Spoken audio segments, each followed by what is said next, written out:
پێغەمبەری خوا صلی الله عليه وسلم دەیفەرموو واجعل الموت راحة لي من كل شر.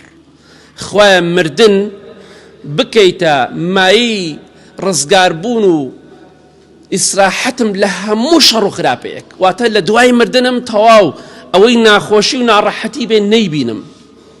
ئیماندار وایە هەر ئەوەندەی ڕۆحەکەت دەرنەچووە هێشتا مزگەنی بەهەشتت پێدرێ، هێشتا ڕۆحت تایە دەڵێن تۆ بەهەشتیت، تۆ خوا لێت ڕازیە، تۆ لەژێر ڕەحمەتی خوای گەورە دای، تۆ خوای گەورە لێت خۆش بووە، مەترسە، خەفەت مەخۆ، هێشتا ڕۆحت تیا و دەرنەچوویت.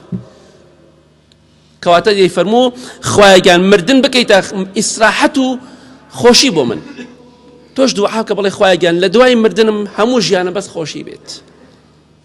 خۆشەویستی خوا فەرمیێ صلی الله عليه وسلم جەنازە کاتێک هەڵەگیرێ ئەگەر ئەو کەسە ئیماندار بێ چاک بێ دەڵێ قەدیمونی قەدیمونی، پێشم خەن پێشم خەن، پەلەیەتی دەڵێ پێشم خەن ببن بۆ قەبرستان ببنێژن، چونکە لە ئەو مردنە بۆیتە مایی خەیر و خۆشی بۆی.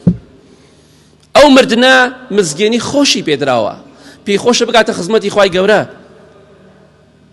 بۆی لەم دنیادا دەرناچێ ئینسان ئیلا یا مزگەنی بەهەشتی پێدرێ یا مزگەنی دۆزەخی پێدرێ، پەنا بەخوای گەورە. با لەو کەسانە بین مردن بێتە مای خەیر و خۆشی بۆمان ئینشاڵڵا، چونکە مردن سەرەتای خۆشیە بۆ ئیماندار، سەرەتای دەستپێکردنی ژیانێکی نەبڕاوەی پڕ لە خۆشی و شادیە.